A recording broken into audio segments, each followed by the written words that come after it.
Ya Mas, Apa iku, Dik? mau aku sampean kei duit bulanan iki. Lah iku lak duit blonjo bulananmu ta? Lah apa mo? Lah sampean gak tahu takon Mas, entek kaya opone sampean ora perhatian blas. Lah emang wong lanang kudu takon, lek duit entek gawe opae kudu ngono. Yo iya ta Mas. Ya ora, Dik, tugase wong lanang ku ya mengkei dhuwit tok, ngekei blonjo sak wulan brek ngono lho, Dik. Lah mosok kudu takon lek entek, malah lek gurung entek iku lho wong lanang bingung. Makanya wis Mas. Duh, Dik, sampean ku ya apa sih, Dik? Wong perkara aku gak takon duit entek gawe opo ngene kok gak gelem dikeki duit blonjo sih sampean iku, Dik. Lah sampean gak peka blas Mas. Wayahe wong lanang iku kudu takon Mas, duweke iku nandi ae, entek gawe apa ae iku kudu takok ngono ta. Ya gak ngono, Dik, Dik. Wong lanang ku ngekeki dhuwit nang wong wedok ku ya sembuh sak karepe wong wedok.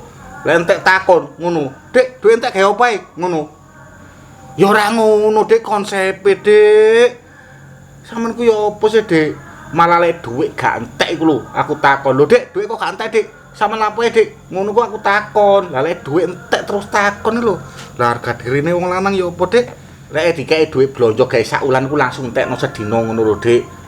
Lah lek sampean tak kei dhuwit 6, Dik. Dhuwit blonjo gawe sak wulan. Sorong dino gak entek, 3 dino gak entek. Nutut-nututno sak wulan. Wayahe ku 4 dino, 5 dino ku wis njaluk neh. Ngono ku malah seneng aku. Wong lanang lek ngekeki dhuwit nang wong wedok terus dientek-entekno terus wong lanange seneng bahagia. Ngono ku rezekine akeh, Dik. Sampeyan ngerti ya wong lanang-lanang sing rezekine dipersulit wae. Iku wong lanang-lanang sing saiki ngekeki dhuwit terus dhuwite dientekno wong wedok terus takon. Lho, Dik, dhuwit kok entek, Dik? Dhuwit entek sampean gawe apa? Ngono ku lho, Dik. Ngono ku gak ilok, ngerti ya? Gak ilok. Wong lanang ngono ku gak ilok. Aku iku sakjane yo apa nang sampean iku, Dik yo. Sampeyan nek merasa kurang ngono aku bahagia. Ngono lho, Dik.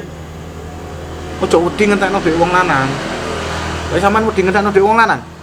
Wong lanang lho mali rezekine seret ngono lho, Dik. Kono nang entekno. Ya wis nek ngono tak budal janjian ambek Sri aku ya Mas. Wis kono janjian ambek sapa-sapa iku entekno. Lek dhuwit cekel wong wedok ku yo dhuwit wong wedok, Dik. Wong lanang gak berhak takon-takon meneh. Dhuwit entek gawe opo?